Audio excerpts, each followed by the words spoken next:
The morning sun painted golden streaks across the marble floors of the Pemberton mansion. Lady Catherine stepped out of her silk pajamas and into her daily routine, a ritual as precise as clockwork. At 19, she had never known a day without luxury, never questioned why some people lived in grand houses while others cleaned them. Her bedroom alone was larger than most apartments. Crystal chandeliers hung from painted ceilings, and Persian rugs covered floors so polished they reflected like mirrors. Everything had its place, and every place had its purpose. This was her world, beautiful, ordered, and completely separate from the struggles most people faced. Catherine's day always began the same way. Her personal maid would lay out her clothes, each outfit carefully chosen for whatever social event awaited. Today was different, though. Today she would spend hours at her piano, preparing for the charity concert next month. The thought made her smile. Not because she cared much about charity, but because playing piano was the one thing that truly belonged to her. The music room was her sanctuary. Walking into it felt like entering a cathedral dedicated to sound. The centerpiece was her Steinway grand piano, a masterpiece of craftsmanship that had cost more than most people earned in 5 years. Its surface was so perfectly polished that she could see her reflection in the black lacquer. Every morning it was cleaned with special cloths and specific solutions to keep it spotless. Catherine had been playing since she was 4 years old. Her parents had hired the best teachers money could buy. Master Chen from the conservatory came twice a week, and Professor Williams visited every Saturday. They had taught her technique, precision, and proper posture. Her fingers moved across the keys with mechanical perfection, hitting every note exactly as written in the sheet music. But something was missing, though Catherine couldn't quite name it. When she played Chopin or Mozart, the notes were perfect, but they felt empty somehow, like beautiful words spoken without feeling.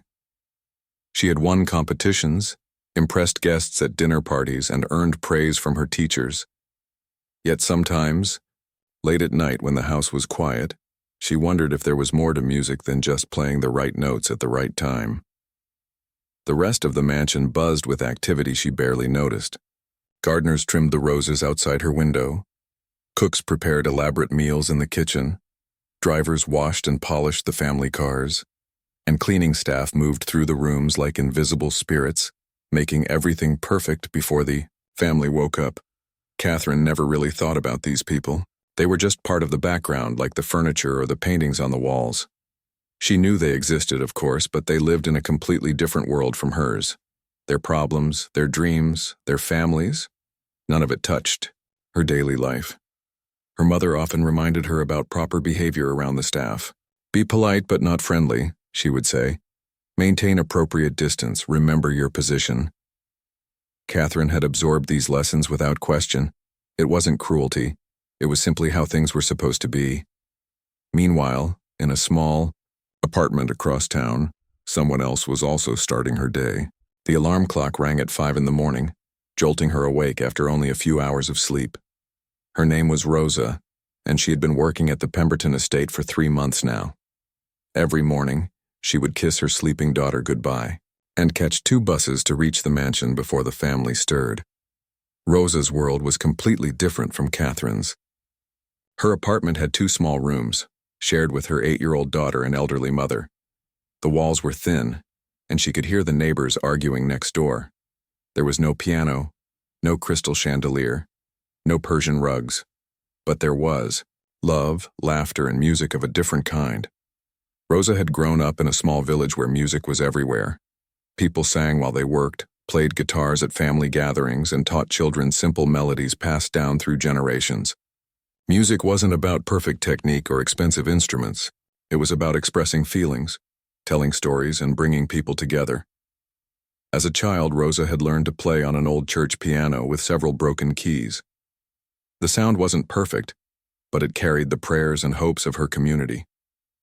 Her grandmother had taught her simple songs, lullabies that could calm crying babies, work songs that made hard labor bearable, and celebration music for weddings and festivals.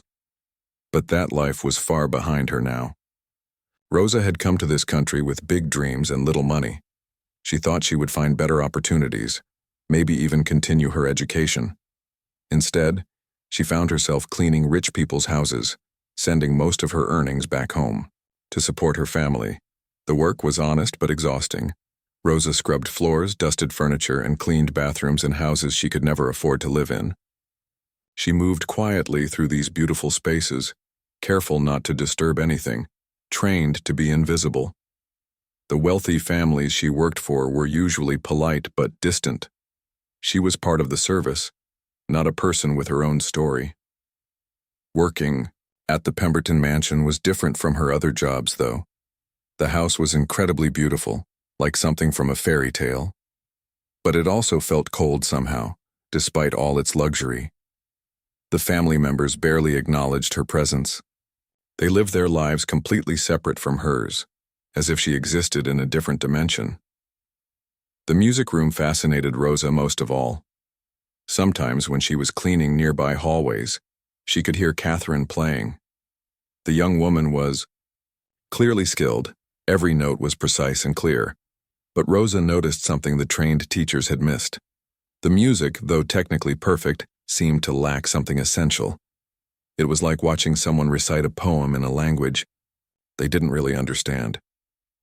Rosa's own musical background made her sensitive to these things. She could hear the difference between playing notes and making music. Catherine could certainly play the piano, but Rosa wondered if she truly felt what she was playing. Not that Rosa would ever say anything, of course. Her job was to clean, not to comment on her employer's musical abilities. She had been trained to stay in her lane, to be grateful for the opportunity to work in such a grand house. But sometimes late at night, she would hum the melodies she remembered from home and wonder what they would sound like on that beautiful piano. The distance between Catherine's world and Rosa's seemed impossible to bridge. One lived surrounded by luxury but yearning for something real. The other carried rich traditions and deep musical understanding, but had no access to the instruments that could truly showcase her gift. They passed each other in the halls of the mansion like ships in the night, unaware that they might have more in common than either could imagine.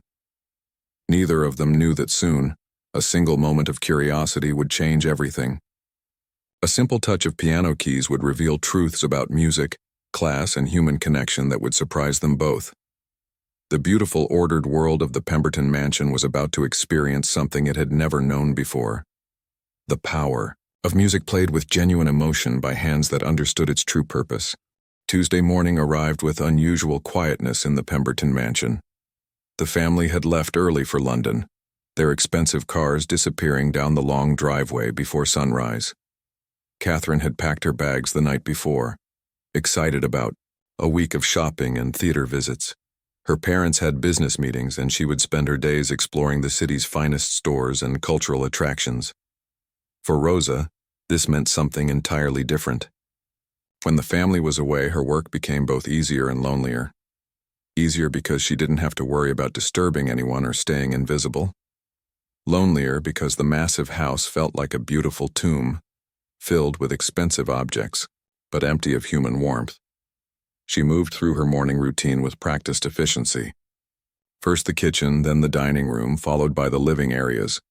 Each room required specific attention, different cleaning products for different surfaces, careful handling of delicate ornaments, and precise arrangement of everything exactly as it should be. The silence felt different today. Usually Rosa could hear signs of life, footsteps upstairs, water running, muffled conversations. Today, the house seemed to hold its breath. Her own footsteps echoed softly on the marble floors, and even the grandfather clock in the hallway seemed to tick more loudly than usual. By mid-morning, Rosa had worked her way to the upper floors. The music room was always saved for last because it required the most careful attention. Every surface had to be perfect, the mahogany furniture polished to a deep shine, the crystal chandelier dusted crystal by crystal, and the piano cleaned, with special materials that cost more than Rosa's weekly groceries. As she pushed open the heavy wooden doors, sunlight streamed through the tall windows, creating patterns of light and shadow across the room. The piano sat in the center like a sleeping giant, its polished surface reflecting everything around it. Rosa had cleaned this room dozens of times, but today felt different somehow. Maybe it was the complete silence, or maybe it was the way the morning light made everything look magical. For the first time in months, Rosa allowed herself to really look at the instrument instead of just cleaning around it. She had seen pianos before, of course, but never one this magnificent. Every curve was perfect, every detail crafted by master hands. Rosa began her usual routine, carefully dusting the music stand and wiping down the bench. She used the special cloth provided specifically for the piano, moving slowly and carefully around its edges. The wood felt smooth under her touch, like silk that had been polished for generations. As she worked, memories began flooding back, her grandmother's weathered hands showing her finger positions on the old church piano. Sunday mornings when the whole village would gather to sing, their voices rising with the simple melodies. The lullabies her mother had taught her, songs that could make crying babies sleep and worried hearts feel peaceful. Rosa paused in her cleaning, her hand resting gently on the piano's edge. She could almost hear her grandmother's voice. Music isn't about expensive instruments, little one. It's about what lives in your heart. The old woman had been gone for 5 years now, but her words still echoed clearly. Without really thinking about it, Rosa's finger traced the edge of one key. She didn't press it, just touched it gently, feeling the smooth ivory surface. The piano seemed to hum with potential, as if it were waiting for someone to wake it up from its perfect silence. Then, almost like her finger had a mind of its own, she pressed down. The note rang out clear and pure, filling the empty room with sound. It was just a single note, but it seemed to carry all the music Rosa had been holding inside for months. The sound hung in the air for a moment, then faded back to silence. Rosa's heart was beating faster now. She looked around quickly, making sure she was still alone. The house remained silent except for the distant ticking of the clock. She pressed another key, then another. Each note was like a door opening to memories she had carefully locked away. Her hands, rough from months of cleaning and years of hard work, found their way to a simple melody. It was a song her mother had sung while cooking dinner, a gentle tune about birds flying home at sunset. Rosa's fingers moved slowly at first, uncertain on the unfamiliar keys, but muscle memory from childhood lessons began to take over. The melody grew stronger and more confident. This wasn't the complex classical music Catherine played, no complicated runs or dramatic crescendos. This was something much simpler but somehow deeper. It was music that spoke of longing, of missing home, of dreams carried across oceans in the hearts of people seeking better lives. Rosa closed her eyes and let the music flow through her. For 30 precious seconds, she wasn't a cleaning lady in someone else's mansion. She was just a woman making music, expressing feelings she had no other way to share. The song spoke of her daughter sleeping safely in their small apartment, of her mother's proud smile when money arrived from abroad, of her own dreams that seemed so far away. The notes seemed to dance around the chandelier and bounce off the tall windows. They filled every corner of the room with warmth that had nothing to do with expensive furniture or perfect decoration. For this brief moment, the cold, formal music room became alive with genuine human emotion. As the last note faded away, Rosa opened her eyes, and reality came rushing back.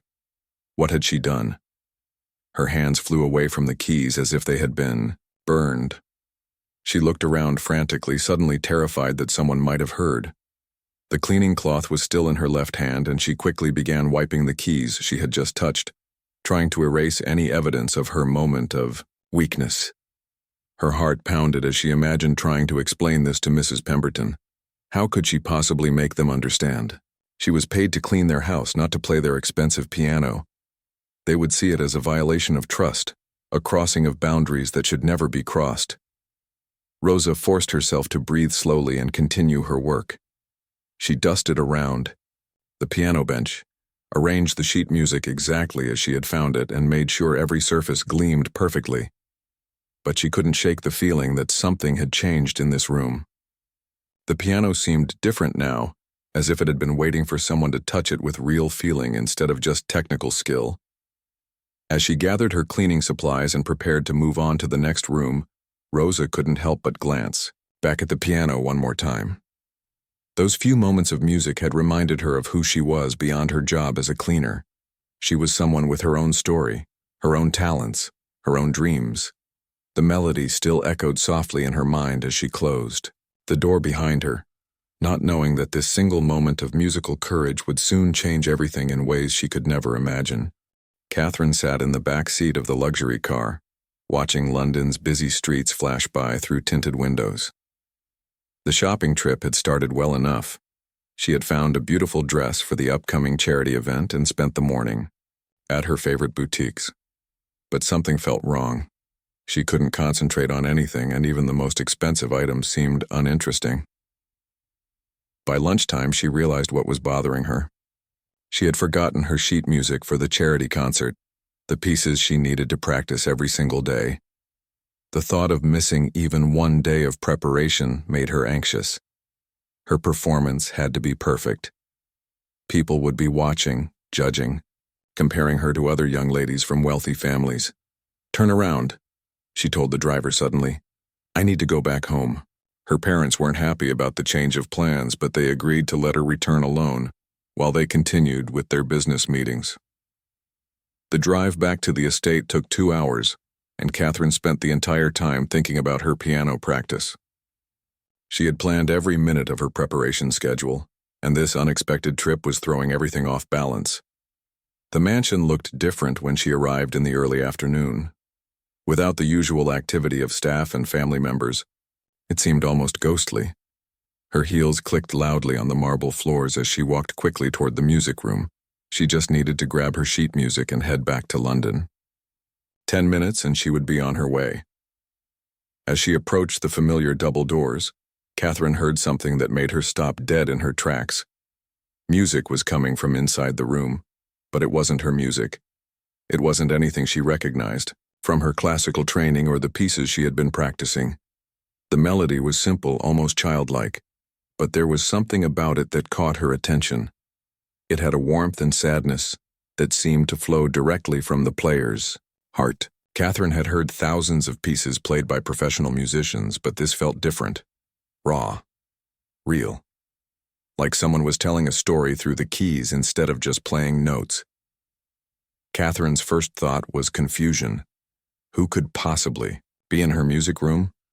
The family was in London, and the staff knew that the piano was absolutely off limits to everyone except her and her teachers. It was the one rule that had been made crystal clear to every employee. She pushed open the doors quietly and stepped inside. What she saw made her breath catch in her throat. There, sitting at her precious Steinway, was Rosa, the quiet cleaning woman who had been working at the house for the past few months. The woman's eyes were closed and her rough hands were moving gently across the keys, completely absorbed in the simple melody she was playing. For a moment, Catherine just stood there, too shocked to move or speak. This wasn't possible. Staff, members didn't play instruments. They cleaned them. They maintained them. They certainly didn't sit down and use them as if they owned them. The sight felt like watching someone wear her most expensive jewelry or sleep in her bed. The melody continued, soft and haunting, filling the room with an emotion Catherine had never heard in all her years of classical training. But her shock quickly turned to anger. This was wrong on so many levels she didn't even know where to start. The woman had no right to touch her piano, let alone play it. "What do you think you're doing?" Catherine's voice cut through the music like a knife. Rosa's hands flew away from the keys as if they had suddenly caught fire. Her eyes snapped open, and all the color drained from her face. She turned to see Catherine standing in the doorway, her expression a mixture of shock and fury. I'm sorry," Rosa stammered, struggling to find the right words in English. Her hands were shaking as she quickly stood up from the piano bench. I didn't mean..." But Catherine wasn't listening to apologies. She was staring at her piano, imagining damage that might have been done by unauthorized hands. The bench was slightly out of position. Had the woman adjusted it? What about the keys themselves? They were cleaned with special products and handled only by trained professionals. Do you have any idea what you've just done? Catherine's voice rose with each word. She stepped closer to her piano, examining it as if checking for damage. This instrument is worth more than most people make in years. It requires special care, special handling. Those keys are cleaned with specific products that cost more than... She stopped herself from finishing the sentence, but Rosa understood. More than Rosa made in a week, maybe in a month. The unspoken words hung in the air between them like a wall. Please, Miss Catherine. Rosa tried again, her English becoming more difficult as her panic increased. I finish cleaning soon. I go now. I'm very sorry. But Catherine was too angry to listen to broken apologies. This felt like more than just someone touching her piano without permission. It felt like a violation of the natural order of things. There were rules in their world, boundaries that kept everything in its proper place. The help cleaned and the family lived. The help served and the family enjoyed. Those lines weren't supposed to be crossed. You're here to clean, not to play with things that don't belong to you, Catherine continued, her voice getting sharper. Do you understand how inappropriate this is? This piano isn't a toy, it's a serious instrument that requires years of training to play properly. Rosa kept backing toward the door, her cleaning supplies clutched in her hands like a shield. She wanted to disappear, to somehow undo the last few minutes and go back to being invisible. But Catherine wasn't finished. The finish on these keys is delicate. They have to be maintained at exactly the right temperature and humidity. Your hands... Catherine looked at Rosa's work-worn hands with obvious distaste. They could damage the surface. Do you have any idea what it would cost to repair damage like that? Each word felt like a slap to Rosa. She understood more English than she could speak, and she heard the judgment in Catherine's voice clearly. Not just anger about the piano, but something deeper. Disgust at the idea that someone like Rosa would dare to touch something so precious and expensive. I clean very careful, Rosa whispered, still trying to explain. I use special cloth like always, I know hurt piano. That's not the point. Catherine's voice echoed off the high ceilings. The point is that you had no right to touch it in the first place. This isn't your piano. This isn't your room. You're paid to clean, nothing more. The words struck Rosa like physical blows. She had known this moment might come, had feared it from the second her fingers first touched the keys, but knowing it was possible and experiencing it were completely different things. Standing there, being scolded like a child who had broken something valuable, Rosa felt smaller than she had ever felt in her life. But somewhere underneath the shame and embarrassment, something else was stirring. A tiny flame of hurt and anger that Rosa had learned to keep buried. She had been careful with the piano. She knew how to handle delicate things. Her grandmother's old piano at church had been precious too, even if it wasn't worth thousands of dollars. Music wasn't just for rich people who could afford expensive lessons and perfect instruments. I guessed. Two women stood there in the beautiful room, separated by more than just physical space. Catherine saw only a rule-breaking employee who had overstepped her bounds. Rosa felt the weight of a lifetime of being told she didn't belong in places like this, around things like this. Neither of them realized that in this moment of conflict, something important was beginning. A conversation that would change both their lives in ways they couldn't yet imagine. Rosa's hands shook as she gathered her cleaning supplies from the floor where she had dropped them. The expensive bottles of piano polish and special cloths scattered around her feet seemed to mock her humiliation. She couldn't look at Catherine, couldn't bear to see the anger and disgust in the young woman's eyes. All she wanted was to disappear, to somehow make this moment never have happened. I go now, Rosa whispered, her voice barely audible. I'm very sorry. I never touch again. She moved toward the door like someone trying to escape a burning building, desperate to get away before more damage could be done. Each step felt heavy, weighted down by shame and the crushing realization that she had probably lost her job. How would she explain this to her daughter? How would she pay rent next month? The questions swirled in her mind like a storm. Catherine watched Rosa gathering her things, and for a moment, her anger began to cool. The woman looked so small, so broken. But Catherine pushed away any sympathy she might have felt. Rules were Rules and boundaries existed for good reasons. This couldn't be allowed to slide no matter how sorry Rosa seemed. "Wait!" Catherine called out sharply as Rosa reached the doorway. Rosa froze, her back still turned. She expected more harsh words, maybe a final lecture before being fired. Her shoulders tensed as she prepared for another wave of criticism. But Catherine's next word surprised them both. "That song you were playing, where did you learn it?" The question hung in the air between them. Rosa slowly turned around, confusion replacing some of the fear in her eyes. She hadn't expected curiosity, especially not about her music. For a moment, she couldn't find words in any language. My grandmother," Rosa finally managed, her English halting and careful. "She teach me, long time ago, in my country." Catherine found herself genuinely curious despite her anger. The melody had been simple, almost primitive compared to the complex pieces she usually played, but there had been something in it that kept echoing in her mind. A quality she couldn't quite identify or understand. "What kind of song was it?" Catherine asked, taking a small step closer. Rosa's eyes darted around the room nervously.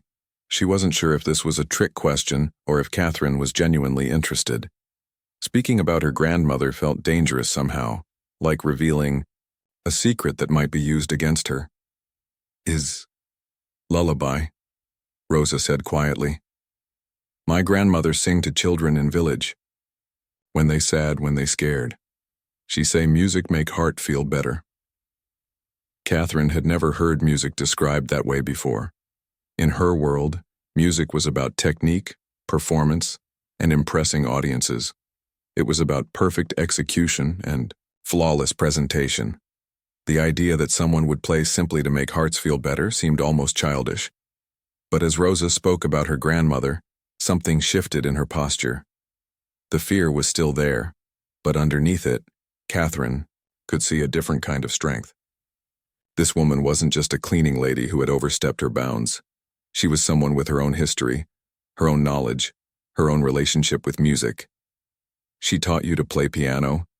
Catherine asked, her voice losing some of its harsh edge. "Not piano like this," Rosa said, glancing at the magnificent Steinway. "Old piano in church, many keys broken. But grandmother say music not about perfect instrument, music about what you feel inside." The words hit Catherine unexpectedly. She had spent her entire life focused on perfect instruments, perfect technique, perfect performance. The idea that music could exist independently of these things had never occurred to her. It challenged everything she had been taught about what made music valuable or worthwhile. "How long did you study?" Catherine found herself asking.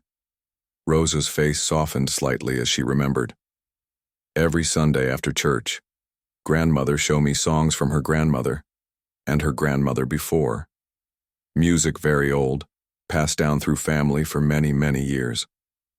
Catherine tried to imagine learning music this way, not from expensive teachers with prestigious degrees, but from family members who had learned from their own grandmothers. It seemed so informal, so unstructured. Yet, the melody Rosa had been playing had carried an emotional weight that Catherine's formal training had never quite achieved. "Why were you playing it today?" Catherine asked, genuinely puzzled. Rosa looked down at her hands, those rough, work-worn hands that Catherine had criticized so harshly. "Sometimes, when house very quiet, I remember home. I remember grandmother voice. Music helped me feel not so alone." The simple honesty of the statement caught Catherine off guard. She had never thought about Rosa feeling lonely. In fact, she had never really thought about Rosa's feelings at all. The cleaning staff were just part of the background of her life, like furniture that moved and worked but didn't have inner lives or emotional needs. But standing here now, listening to Rosa talk about her grandmother and her loneliness, Catherine began to see her differently. This wasn't just a rule-breaking employee. This was a person who missed her family, who carried traditions and memories from a place far away, who found comfort in music just like Catherine did. "You miss your home," Catherine said, and it wasn't really a question.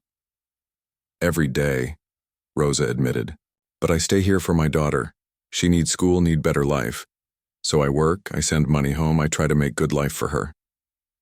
Catherine had never really thought about why people like Rosa came to work in houses like hers. She had assumed they were simply grateful for the opportunity, that working for wealthy families was somehow a privilege. The idea that Rosa was sacrificing her own happiness, living far from everything familiar, to build a better future for her child was completely new to her. Your daughter, does she play music too? Catherine asked. Rosa's face lit up for the first time since Catherine had entered the room. She loved to sing. She have beautiful voice like Angel, but no piano to practice. Maybe someday when I save enough money. The sentence trailed off, and Catherine understood. Piano lessons, instruments, music education, all the things Catherine had taken for granted, were impossible dreams for Rosa's family. The gap between their worlds suddenly seemed vast and unfair in a way Catherine had never considered before. As they stood there in the music room, surrounded by luxury that Rosa could never afford, Catherine felt something shifting inside her. The anger was still there, but it was mixing with other feelings she couldn't quite name.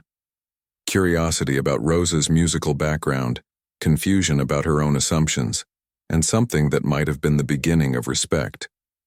The melody Rosa had been playing continued to echo in Catherine's mind.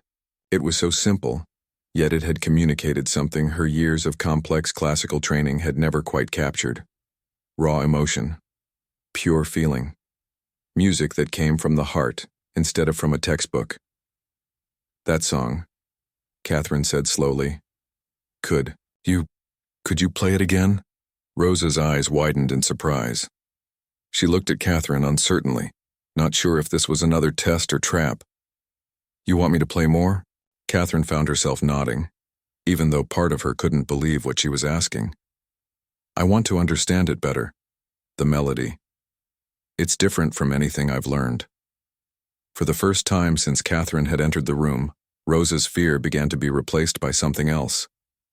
Hope, maybe. Or simply the recognition that her music, the songs her grandmother had taught her, might actually be worth something to someone who lived in this world of expensive instruments and formal training. The two women stood looking at each other across a room that had suddenly become a bridge between their different worlds, both of them beginning to realize that they might have more to learn from each other than either had ever imagined. The drive back to London felt longer than usual for Catherine. She sat in the back seat with her forgotten sheet music on her lap, but her mind wasn't on the charity concert anymore. Instead, she kept hearing that simple melody Rosa had played, and seeing the way the woman's face had changed when she talked about her grandmother and daughter. Catherine had asked Rosa to play the song again, and this time she had really listened. Not with the critical ear of someone trained in classical technique, but with genuine curiosity about what the music was trying to say.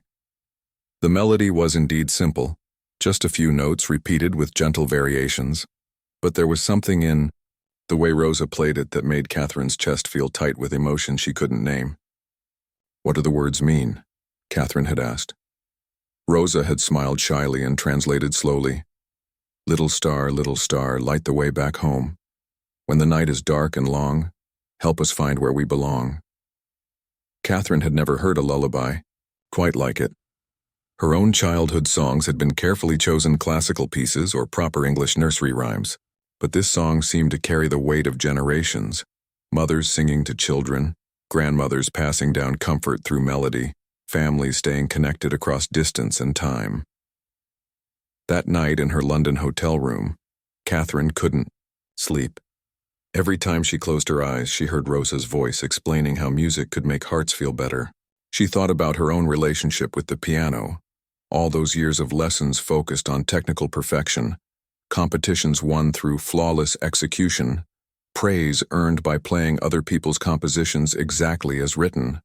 When had she last played something just because it made her heart feel better? When had she ever used music to connect with someone else's emotions instead of impressing them with her skill? The questions bothered her more than she expected. The rest of the London trip passed in a blur. Catherine attended the planned events and shopping excursions, but part of her mind remained back in the music room, puzzling over her encounter with Rosa. She found herself wondering about the woman's life, Her daughter, the grandmother who had taught songs that could comfort crying children and lonely hearts. When the family returned to the estate 3 days later, Catherine felt nervous for the first time in her own home. Would Rosa still be working there? Had her parents heard about the incident and fired her? Catherine realized she would feel terrible if Rosa lost her job because of what happened. The woman had been genuinely sorry, and she clearly needed the work to support her family. Catherine was relieved to see Rosa's quiet figure moving through the hallways the next morning. But something had changed between them. Rosa kept her eyes down whenever Catherine passed, moving quickly and efficiently through her tasks without the small smiles she used to offer. The easy invisibility was gone, replaced by careful distance that felt heavier than before. For 2 weeks, this uncomfortable dance continued. Catherine would see Rosa cleaning and want to say something, but couldn't find the right words.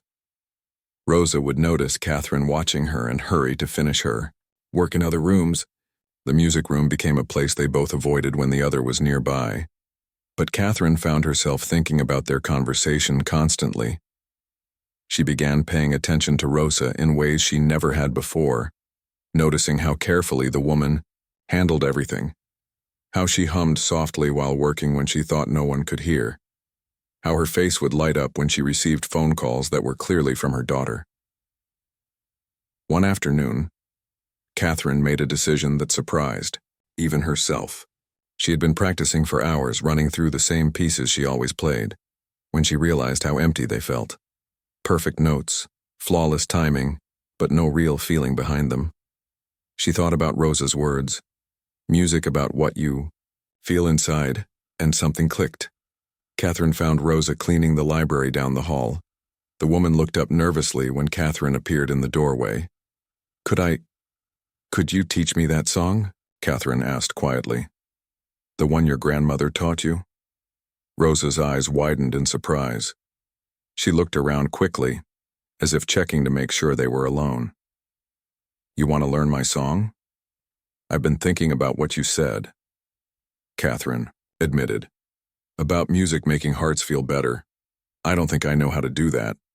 All my training has been about playing correctly, but not about playing with feeling. Rosa set down her dusting cloth slowly, studying Catherine's face for any sign that this might be a trick or test. But Catherine's expression was genuinely earnest, almost vulnerable in a way Rosa had never seen before. Is not difficult song, Rosa said carefully, but maybe different from what you learned before. That's what I want, Catherine said. I want to understand how music can be about more than just perfect technique. And so began something neither woman could have imagined. Every Tuesday afternoon, when the house was quiet and Catherine's formal lessons were finished, they would meet in the music room. Rosa would sit beside Catherine at the piano bench, something that would have been unthinkable just weeks before, and patiently teach her the simple melodies passed down through generations. It wasn't easy at first. Catherine's hands wanted to add complexity where none belonged. Her training made her want to embellish and improve the basic melodies. But Rosa gently guided her back to simplicity, explaining that these songs were beautiful precisely because they were uncomplicated and direct. Music not always about being fancy, Rosa would say. Sometimes most powerful music is most simple music. As the weeks passed, Catherine began to understand what Rosa meant. She learned songs about missing home, about hoping for better days, about mothers loving children across any distance. Each melody carried its own story, its own purpose beyond mere entertainment or technical display. But Catherine wasn't the only one learning.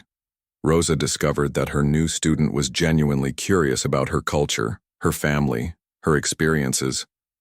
Catherine asked questions about Rosa's homeland, about her daughter's dreams, about the traditions that had shaped her understanding of music.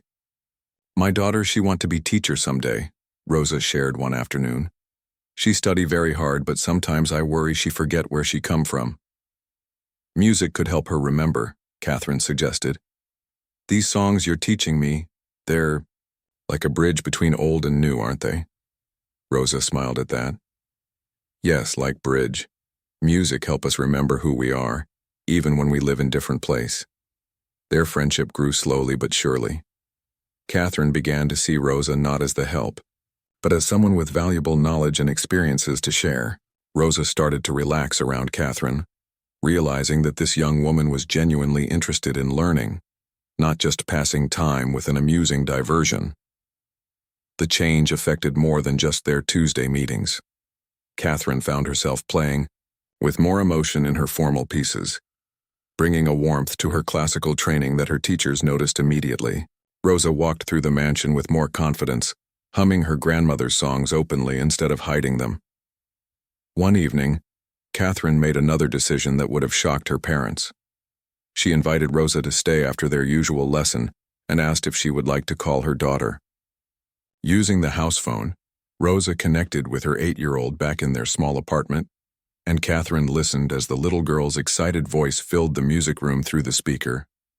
"Mama, did you really play the rich lady's piano?" the child asked in their native language. Rosa translated for Catherine, who found herself saying, "Tell her it's not just my piano anymore. Tell her that music belongs to everyone who can feel it in their heart." As Rosa translated these words, tears gathered in her eyes. The little girl on the phone began to sing one of the songs her mother had taught her, her sweet voice carrying across the miles and filling the elegant room with pure, innocent joy. Catherine realized in that moment that this was what music was truly meant to do, not to impress or compete, but to connect hearts across all the differences that seemed to separate people. The expensive piano, the formal training, the perfect technique, none of it mattered as much as the simple human desire to share feelings through sound. Their unlikely friendship continued to grow, built on mutual respect and the understanding that music really could be a bridge between different worlds. Catherine learned that true musical expression came from the heart, not from expensive lessons. Rosa discovered that sharing her cultural heritage could be a gift rather than something to hide. Both women found something they hadn't known they were missing: genuine human connection that transcended the artificial boundaries of class and circumstance. In a room filled with luxury, they had discovered something far more valuable than money could buy: the joy of understanding and being understood by another person. The piano that had once represented division between their worlds became the instrument that brought them together, proving that music truly is a universal language that speaks to everyone willing to listen with an open heart.